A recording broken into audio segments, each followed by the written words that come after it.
Materi katekesi mingguan Gereja Bethel Tabernakel Krisalem Tulungagung 28 September 2025. Tema Alkitab. Setelah membahas tentang perjanjian lama pada minggu lalu, kita akan melanjutkan dengan membahas tentang perjanjian baru.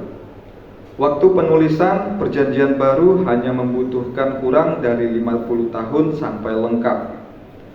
Menurut pendapat para ahli, surat pertama Paulus pada jemaat di Tesalonika adalah tulisan yang paling pertama ditulis, yaitu sekitar tahun 50 Masehi. Sementara yang terakhir ditulis adalah kitab Wahyu yang ditulis sekitar tahun 90-an Masehi. Perjanjian baru ditulis oleh setidaknya 8 orang, sekalipun jumlah ini tidak bisa dipastikan. Sebab pada masa gereja perdana, ada kitab atau surat yang ditulis oleh muridnya para rasul. Perjanjian baru terdiri dari 4 Injil, Matius, Markus, Lukas, dan Yohanes. Dilanjutkan dengan 1 kitab sejarah, Kisah Para Rasul, yang mencatat sejarah gereja perdana. Kemudian ada 13 surat dari Rasul Paulus. Lalu ada surat dari Rasul Yakobus, saudara Tuhan, kemudian surat dari Yudas, saudara Tuhan, 2 surat Rasul Petrus, dan 3 surat Rasul Yohanes. Ada juga surat Ibrani yang masih diperdebatkan siapa penulisnya. Ditutup dengan 1 kitab Wahyu yang berisi penglihatan Rasul Yohanes. Perjanjian baru dipandang memiliki sifat kristosentris, maksudnya Yesus Kristus sebagai pusat segala sesuatu.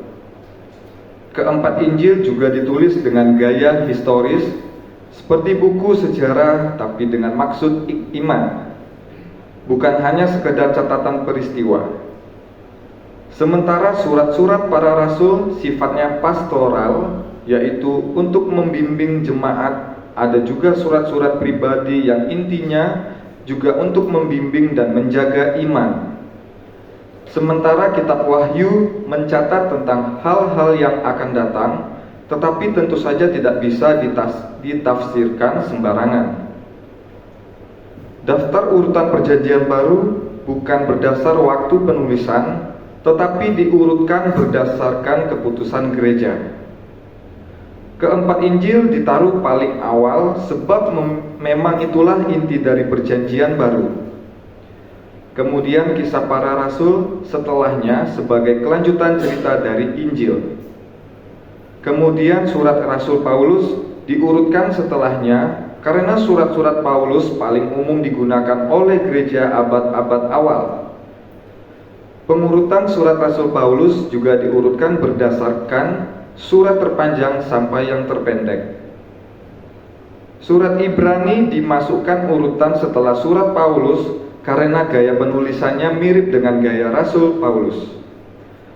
Kemudian surat para rasul diberi urutan setelah surat Paulus karena surat-surat itu bersifat lebih umum dan untuk memudahkan pengelompokan surat berdasar penulisnya.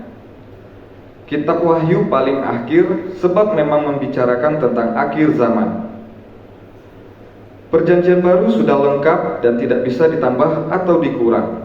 Sekalipun pada masa-masa lampau ada banyak sekali usaha-usaha orang untuk menambahkan Injil-Injil palsu ke dalam daftar perjanjian baru. Waktu Allah sudah lengkap oleh Yesus Kristus dan sudah disampaikan semuanya oleh para rasul, maka tidak ada lagi wahyu baru yang turun dari sorga. Ajaran-ajaran gereja yang dikeluarkan belakangan itu bukanlah wahyu baru, melainkan hasil pertumbuhan pemahaman gereja dalam menerima wahyu Kristus. Sebagai Kristen, kita telah memiliki dasar iman yang kuat dan mantap. Pada masa kita ini, gereja hanya menunggu penggenapan dari apa-apa yang sudah diberitakan pada kita dalam perjanjian baru.